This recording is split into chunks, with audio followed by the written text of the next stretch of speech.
ಎಲ್ಲರಿಗೂ ನಮಸ್ಕಾರ. Learn with Chetan YouTube ಚಾನಲ್ಗೆ ನಿಮ್ಮೆಲ್ಲರಿಗೂ ಆಧಾರದ ಸುಸ್ವಾಗತ. ಇಂದಿನ ದಿನ ನಾವು 8ನೇ ತರಗತಿಯ ಕನ್ನಡ ವಿಷಯದ ಘಟಕ ಆಗಿರ್ತಕ್ಕಂತಹ 3 ನೀರು ಕೊಡದ ನಾಡಿನಲ್ಲಿ ಎಂಬ ಒಂದು ಅಧ್ಯಾಯದ LBE ಆಧಾರಿತ ಪ್ರಶ್ನೆ ಪತ್ರಿಕೆಯನ್ನು ನೋಡ್ತಾ ಹೋಗೋಣ. ಸೊ ಒಟ್ಟು ಗರಿಷ್ಠ 20 ಅಂಕಗಳು 45 ನಿಮಿಷಗಳನ್ನು ಒಳಗೊಂಡಿರ್ತದೆ. ಮೊದಲಿಗೆ ಉದ್ದಿಷ್ಟಾನುಸಾರ ಪ್ರಾಮುಖ್ಯತೆಯನ್ನು ನೋಡ್ತಾ ಹೋಗೋಣ. ಅಷ್ಟೇ ಅಲ್ಲದೆ ಇನ್ನು ಯಾರು ನಮ್ಮ ಚಾನಲನ್ನು ಸಬ್ಸ್ಕ್ರೈಬ್ ಮಾಡ್ಕೊಂಡಿಲ್ವೋ ದಯವಿಟ್ಟು ಸಬ್ಸ್ಕ್ರೈಬ್ ಮಾಡ್ಕೊಳ್ಳಿ ಅಂತ ಹೇಳ್ತಾ ಬನ್ನಿ ವಿಡಿಯೋವನ್ನು ಸ್ಟಾರ್ಟ್ ಮಾಡೋಣ. ಉದ್ದಿಷ್ಟಾನುಸಾರ ಪ್ರಾಮುಖ್ಯತೆ ಉದ್ದಿಷ್ಟಗಳು ಈ ರೀತಿಯಾಗಿರ್ತವೆ. ಸ್ಮರಣೆಗೆ ಪ್ರತಿಶತ 35% ಕೊಟ್ಟರೆ ದತ್ತಾಂಕಗಳು 7 ಅಂಕಗಳು ಈ ಒಂದು ಸ್ಮರಣೆಯಿಂದ ಬರ್ತವೆ. ಗ್ರಹಿಕೆಯಿಂದ 45% 9 ಅಂಕಗಳು.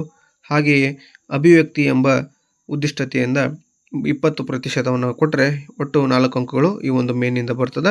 ಸೊ ಒಟ್ಟು ಟೋಟಲ್ ಆಗಿ 100% 20 ಅಂಕಗಳು ಈ ಒಂದು ಉದ್ದಿಷ್ಟಗಳಿಗೆ ಸರಿ ಹೊಂತದೆ. ಇನ್ನು ವಿಷಯಾನುಸಾರ ಪ್ರಾಮುಖ್ಯತೆಯನ್ನು ನೋಡ್ತಾ ಹೋದರೆ ಗದ್ಯ ವ್ಯಾಕರಣ ಒಟ್ಟು 20 ಅಂಕಗಳು 12 ಪ್ರಶ್ನೆಗಳು ಕಂಡು ಬರ್ತವೆ. ಹಾಗೆ ಪ್ರಶ್ನಾನುಸಾರ ಪ್ರಾಮುಖ್ಯತೆಯನ್ನು ನೋಡ್ತಾ ಹೋದರೆ ವಸ್ತುನಿಷ್ಠ ಪ್ರಶ್ನೆಗಳು 20% 4 ಅಂಕಗಳು 4 ಪ್ರಶ್ನೆಗಳು ಇರ್ತವೆ. ಕಿರು ಉತ್ತರಗಳು 15% 3 ದತ್ತ ಅಂಕಗಳು 3 ಪ್ರಶ್ನೆಗಳು ಕಂಡು ಬರ್ತವೆ.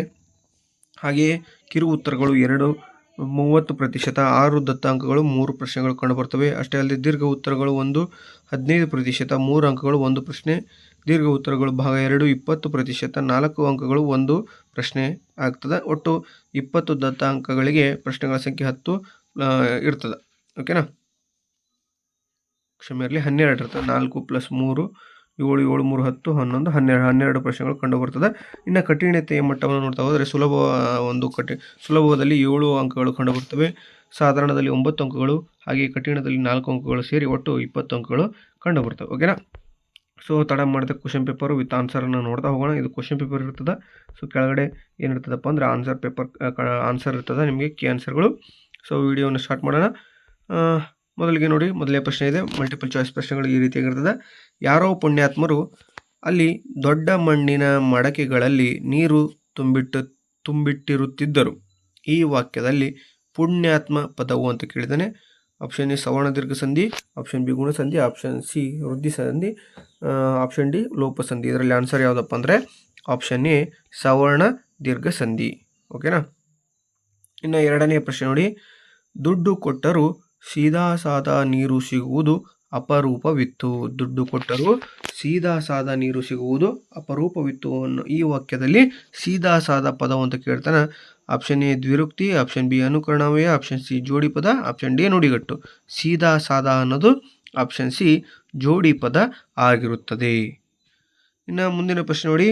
ಮೊದಲೆರಡು ಪದಗಳಿಗಿರುವ ಸಂಬಂಧದಂತೆ ಮೂರನೆಯ ಪದಕ್ಕೆ ಸರಿಹೊಂದುವ ಸಂಬಂಧಿ ಪದವನ್ನು ಬರೆಯಿರಿ ಅಂತ ಕೇಳ್ತಾನೆ. ಮೂರನೆಯ ಪ್ರಶ್ನೆ, ಪುಣ್ಯ ಅನ್ನಕ್ಕೆ ಹುಣ್ಯ ಅಂತ ಕರೀತಾರೆ, ಪ್ರಾಣಕ್ಕೆ ಹರಣ ಅಂತ ಕರೀತಾರ. ಇನ್ನು ನಾಲ್ಕನೆಯ ಪ್ರಶ್ನೆ ನೋಡಿ. ಜಬರ್ದಸ್ತ್ ಎನ್ನುವ ಪದ ಹಿಂದಿ ಭಾಷೆಯಿಂದ ಬಂದಿದ್ರೆ ಸಾಬೂನು ಎಂಬ ಪದ ಪೋರ್ಚುಗೀಸ್ ಭಾಷೆಯಿಂದ ಬಂದಿರುತ್ತದೆ. ಮೂರನೆಯ ಮೇನು, ಕೆಳಗಿನ ಪ್ರತಿಯೊಂದು ಪ್ರಶ್ನೆಗಳಿಗೆ ಒಂದೊಂದು ವಾಕ್ಯದಲ್ಲಿ ಉತ್ತರವನ್ನು ಬರೆಯಿರಿ ಅಂತ ಕೇಳಿದ್ದಾನೆ. ಐದನೇ ಪ್ರಶ್ನೆ ನೋಡಿ. ನೀರು ಕೊಡುವ ಸಂಪ್ರದಾಯ ಎಲ್ಲೆಲ್ಲಿ ಇಲ್ಲ? ಹೌದಾ, ಯುರೋಪ್ ಅಮೇರಿಕಗಳಲ್ಲಿ ನೀರು ಕೊಡುವ ಸಂಪ್ರದಾಯವಿಲ್ಲ. ಯುರೋಪ್ ಮತ್ತು ಅಮೇರಿಕ ದೇಶಗಳಲ್ಲಿ ಏನಾಗ್ತದೆ, ಖಂಡಗಳಲ್ಲಿ ನೀರು ಕೊಡ್ತಕ್ಕಂಥ ನೀತಿ ಅಥವಾ ಸಂಪ್ರದಾಯ ಇರುವುದಿಲ್ಲ. ಇನ್ನು ಆರನೆಯ ಪ್ರಶ್ನೆ, ಮಾಲತಿ ಆರ್ಡರ್ ಮಾಡಿದ ಐಸ್ ಕ್ರೀಮ್ನ ಬೆಲೆ ಎಷ್ಟು? ಮಾಲತಿ ಆರ್ಡರ್ ಮಾಡಿದ ಐಸ್ ಕ್ರೀಮ್ನ ಬೆಲೆ ಎಷ್ಟು ಅಂತ ಕೇಳಿದಾನೆ. ಮಾಲತಿ ಆರ್ಡರ್ ಮಾಡಿದ ಐಸ್ ಕ್ರೀಮ್ನ ಬೆಲೆ 100 ರೂಪಾಯಿಗಳು ಆಗಿರುತ್ತವೆ. ಏಳನೆಯ ಪ್ರಶ್ನೆ, ನಮ್ಮ ಮನೆಗೆ ಬಂದವರನ್ನು ಹೇಗೆ ಸತ್ಕರಿಸುವ ಸಂಪ್ರದಾಯವಿದೆ?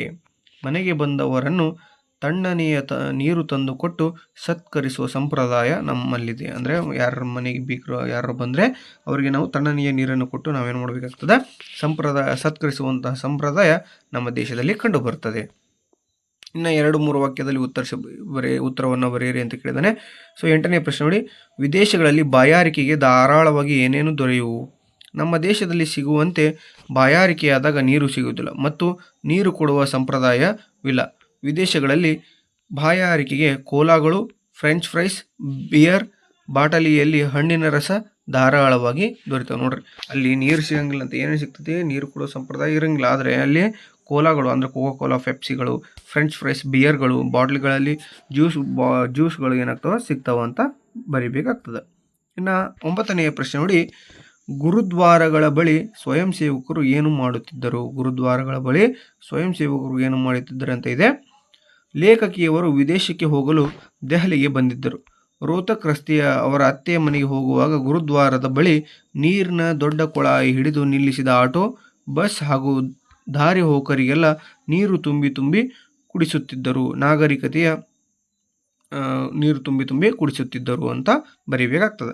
ಇನ್ನು 10ನೆಯ ಪ್ರಶ್ನೆ ನೋಡಿ, ನಾಗರಿಕತೆಯ ದೊಡ್ಡ ಅನಾಹುತಗಳಾಗಿ ಕಾಣಿಸಿಕೊಳ್ಳುತ್ತಿರುವ ಆಚರಣೆಗಳು ಯಾವುವು ಅಂತ ಕೇಳಿದಾನೆ.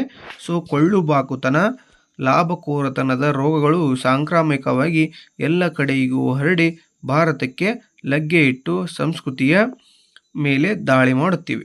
ನಾಗರಿಕತೆ ಸಂಸ್ಕೃತಿಯ ದಾಳಿಯಿಂದ mother's day, father's day, valentine's day ಆಚರಿಸುವುದು ಏನಾಗಿದೆ, ಕಾಮನ್ ಆಗಿದೆ. ಸೊ ಪ್ರೀತಿಯ ದ್ಯೋತಕ ಅಲ್ಲ, ಇವಂಥವನ್ನೆಲ್ಲ ಏನು ಮಾಡಬಾರ್ದು, ಒಂದು ಆಚರಣೆ ಮಾಡೋದು ತಪ್ಪು ಅಂತ ಹೇಳ್ತಾ ಇದ್ದಾನೆ.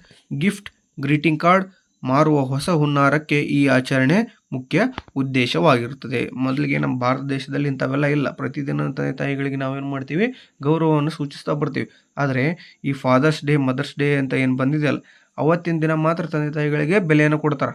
ಅವತ್ತು ಮಾತ್ರ ಎಲ್ಲರೂ ಸೆಲ್ಫಿ ಹೊಡ್ಕೋದು ಹಾಕ್ತಾರೆ. ಆದರೆ ಇನ್ನುಳಿದ ದಿನ ಮತ್ತು ಯಾವ ರೀತಿ ಇರಬೇಕೋ ಅದೇ ರೀತಿ ಇರುತ್ತೆ. ಅದು ಒಂದು ದಿನಕ್ಕೆ ಏನಾಗಬಾರ್ದು, ಇವುಗಳು ಆಚರಣೆಗೆ ಇರಬಾರ್ದು. ಪ್ರತಿದಿನವೂ ಯಾರ್ಯಾರಿಗೆ ಏನೇನು ಗೌರವ ಕೊಡಬೇಕಲ್ಲ ಅದು ಯಾವಾಗಲೂ ಸಲ್ತಾನೇ ಇರಬೇಕು. ನೆಕ್ಸ್ಟ್ ಪ್ರಶ್ನೆ ನೋಡಿ, ಕವಿಕೃತಿ, ಜನ್ಮಸ್ಥಳ ಅವನ್ನೆಲ್ಲ ಬರೀರಿ ಅಂತ, ಕವಿಕೃತಿ ಪರಿಚಯವನ್ನು ಬರೀರಿ ಅಂತ ಕೇಳ್ತಾನೆ. ನೇಮಿ ಚಂದ್ರ ಅವರದು ಕವಿಕೃತಿ ಪರಿಚಯವನ್ನು ಕೇಳಿರ್ತಾನೆ. ಶ್ರೀಮತಿ ನೇಮಿ ಚಂದ್ರ ಅವರು 1959ರಲ್ಲಿ ಚಿತ್ರದುರ್ಗದಲ್ಲಿ ಜನಿಸಿದರು. ಇವರು ಮತ್ತೆ ಬರೆದ ಕಥೆಗಳು ನೇಮಿಚಂದ್ರರ ಕಥೆಗಳು, ಒಂದು ಕನಸಿನ ಪಯಣ, ಪೆರುವಿನ ಪವಿತ್ರ ಕಣಿವೆಯಲ್ಲಿ, ಬದುಕು ಬದಲಿಸಬಹುದು ಮೊದಲಾದ ಕೃತಿಗಳನ್ನು ರಚಿಸಿದ್ದಾರೆ. ಇವರಿಗೆ ಕರ್ನಾಟಕ ಸಾಹಿತ್ಯ ಅಕಾಡೆಮಿ ಪ್ರಶಸ್ತಿ, ನೃಪತುಂಗ ಪ್ರಶಸ್ತಿ, ಅತ್ತಿಮಬ್ಬೆ ಪ್ರಶಸ್ತಿಗಳು ಏನಾಗಿದೆ ಲಭಿಸಿವೆ ಅಂತ ಬರೆದ್ರೆ ನಿಮಗೆ 3 ಅಂಕಗಳು ಸಲೀಸಾಗಿ ಸಿಗ್ತವೆ. ಇನ್ನು 8 ವಾಕ್ಯಗಳಲ್ಲಿ ಉತ್ತರಿಸಿ ಅಂತ ಪ್ರಶ್ನೆ ಕೇಳಿದರೆ, ದುಡ್ಡಿಲ್ಲದೆ ಕುಡಿಯಬಲ್ಲ ನೀರು ಸಿಗುತ್ತಿದ್ದ ಕಾಲದ ಬಗ್ಗೆ ಲೇಖಕರ ಅಭಿಪ್ರಾಯವೇನು? ನೋಡಿ, ದುಡ್ಡಿಲ್ಲದೆ ಕುಡಿಯಬಲ್ಲ ನೀರು ಸಿಗುತ್ತಿದ್ದ ಕಾಲದ ಬಗ್ಗೆ ಲೇಖಕರ ಅಭಿಪ್ರಾಯವೇನು ಅಂತ ಕೇಳಿದಾನೆ. ಬನ್ನಿ ಆನ್ಸರ್ ನೋಡ್ತಾ ಹೋಗೋಣ.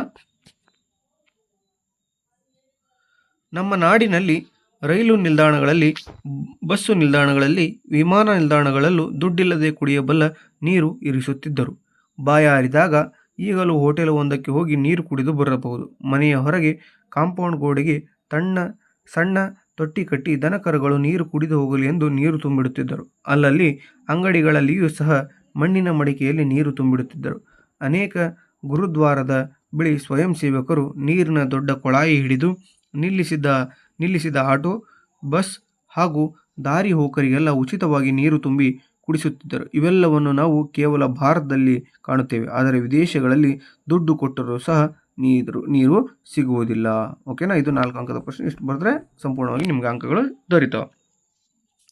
ಇನ್ನು ಅಥವಾ ಪ್ರಶ್ನೆ ಕೊಟ್ಟಿದ್ದಾನೆ ಇಲ್ಲಿ 12ನೇ ಪ್ರಶ್ನೆಗೆ ನೋಡಿ, ಲೇಖಕಿಗೆ ಬೆಂಗಳೂರಿನಲ್ಲಿ ನೀರು ಕೊಡದ ಸಂಸ್ಕೃತಿಯ ಬಗ್ಗೆ ಆದ ಅನುಭವವನ್ನು ಬರೆಯಿರಿ ಅಂತ ಕೇಳ್ತಾನೆ. ಲೇಖಕಿ ಮತ್ತು ಅವರ ಮಗಳು ಮಹಾತ್ಮ ಗಾಂಧಿ ರಸ್ತೆ ಬಾಂಬೆ ಬಜಾರ್ ಎದುರಿನ ಪುಟ್ಟ ಜಾಯಿಂಟ್ನಲ್ಲಿ ಹೋಗಿ ಕುಳಿತರು. ಇಲ್ಲಿ ನೀರು ತಂದಿಡಲಿಲ್ಲ. ಐಸ್ ಕ್ರೀಮ್ ತಿಂದ ಇವರು ನೀರು ಬೇಕು ಎಂದು ಕೇಳಿದರು. Mineral water? ವೇಟರ್ ಪ್ರಶ್ನಿಸಿದನು. ಇಲ್ಲಪ್ಪ, ಸಾಮಾನ್ಯ ನೀರು ಎಂದರು. ಮಾಯವಾದ ವೇಟರ್ 15 ನಿಮಿಷಕ್ಕಾದರೂ ಬರಲೇ ಇಲ್ಲ. ಕಾದು ಸುಸ್ತಾಗಿ ಕೊನೆಗೆ ಕೌಂಟರಿಗೆ ಹೋಗಿ ಬಿಲ್ಲು ಕೊಟ್ಟು ಹೊರಬಿದ್ದರು. ಅದೇ ವೇಟರ್ ಪುಟ್ಟ ಬಾಟಲ್ಗಳಲ್ಲಿ ಮಿನರಲ್ ವಾಟರ್ ಬಾಟಲ್ಗಳನ್ನು ಬೇರೆ ಮೇಜಿಗೆ ಸರಬರಾಜು ಮಾಡುವುದು ಕಂಡಿತು. ಮಿನರಲ್ ವಾಟರ್ ಎಂದ ಅವರು ಕೇಳುವ ಭಂಗಿ ಭಾವ ಹೇಗಿರುತ್ತದೆ ಎಂದರೆ, ನಿಮಗೆ ಆರ್ಡಿನರಿ ವಾಟರ್ ಎಂದು ಹೇಳಲು ಹಿಂಜರಿಕೆಯಾಗಬೇಕು. ಮತ್ತೊಂದು ದಿನ ಮಾಲತಿಯೊಡನೆ ಇಂದಿರಾನಗರದ ಪುಟ್ಟ ಜಾಯಿಂಟ್ಗೆ ಹೋಗಿ ಮಿಸಿಸಿಪಿ ಮಡ್ ಆರ್ಡರ್ ಮಾಡಿದರು. ದೊಡ್ಡ ಬಿಳಿ ಪಿಂಗಾಣಿ ತಟ್ಟೆಯಲ್ಲಿ ಕೇಕ್ ಮತ್ತು ಐಸ್ ಕ್ರೀಮ್ ಇರಿಸಿ ಮೇಲೆ ಕೋಕೋ ಪುಡಿ ಉದುರಿಸಿ ಆಕರ್ಷಕವಾಗಿ ತಂದಿಟ್ಟರು. ಇಲ್ಲೂ ನೀರು ಕೊಟ್ಟಿರಲಿಲ್ಲ. ನೀರು ಕುಡಿ ಎಂದರು. ಮಿನರಲ್ ವಾಟರ್ ಎಂದಳು ಸರ್ವ್ ಮಾಡುತ್ತಿದ್ದ ಹುಡುಗಿ. ಇಲ್ಲ, ಸಾಧಾರಣ ನೀರು ಎಂದರೆ, ನಮ್ಮಲ್ಲಿ ಸಾಧಾರಣ ನೀರು ಇಲ್ಲ ಎಂದಳು. ಮತ್ತೆ ಲೇಖಕಿಯರು, ಬನ್ನಿ ಮಾಲತಿ, ಸಾಗರ್ಗೆ ಪಾನಿಪುರಿ ತಿನ್ನೋಣ ಎಂದೆ. ಎದುರಿಗೊಂದು ಸಾಗರ್ ಹೋಟೆಲ್ ಇತ್ತು. ನುಗ್ಗಿದರು. ಕುಳಿತೊಡನೆ ವೇಟರ್ ಬಂದು 4 ಲೋಟ ನೀರು ತಂದಿಟ್ಟ. ಬರೀ ಬಾಯಲ್ಲ, ಮನಸ್ಸು ತಂಪಾಯಿತು. ಓಕೆನಾ? ಸೊ ಇದಾಗಿತ್ತು ಇಂದಿನ ವಿಡಿಯೋ. ನೀರು ಕೊಡದ ನಾಡಿನಲ್ಲಿ ಎಂಬ ಒಂದು ಅಧ್ಯಾಯದ LB ಆಧಾರಿತ ಪ್ರಶ್ನೆ ಪತ್ರಿಕೆ ಮತ್ತು ಸಂಪೂರ್ಣವಾದಂತಹ ಸರಳ ಹಾಗೂ ಉತ್ಕೃಷ್ಟ ಕೀ ಉತ್ತರಗಳನ್ನು ಈ ಒಂದು ವಿಡಿಯೋದಲ್ಲಿ ನಾವು ನೋಡ್ತಾ ಹೋದ್ವಿ. ಸೊ ಈ ಒಂದು ವಿಡಿಯೋ ನಿಮಗೆ ಇಷ್ಟ ಆಗಿದ್ದರೆ ದಯವಿಟ್ಟು ಲೈಕ್ ಮಾಡಿ, ಶೇರ್ ಮಾಡಿ, ಕಮೆಂಟ್ ಮಾಡಿ, ಹಾಗೆ ಸಬ್ಸ್ಕ್ರೈಬ್ ಮಾಡ್ಕೊಳ್ಳೋದನ್ನು ಮರಿಬೇಡಿ ಅಂತ ಹೇಳ್ತಾ ಇಲ್ಲಿಗೆ ಇಷ್ಟೊತ್ತು ವಿಡಿಯೋವನ್ನು ನೋಡಿರ್ತಕ್ಕಂಥ ನಿಮ್ಮೆಲ್ಲರಿಗೂ ಧನ್ಯವಾದಗಳನ್ನು ತಿಳಿಸ್ತೇನೆ. Thank you so much.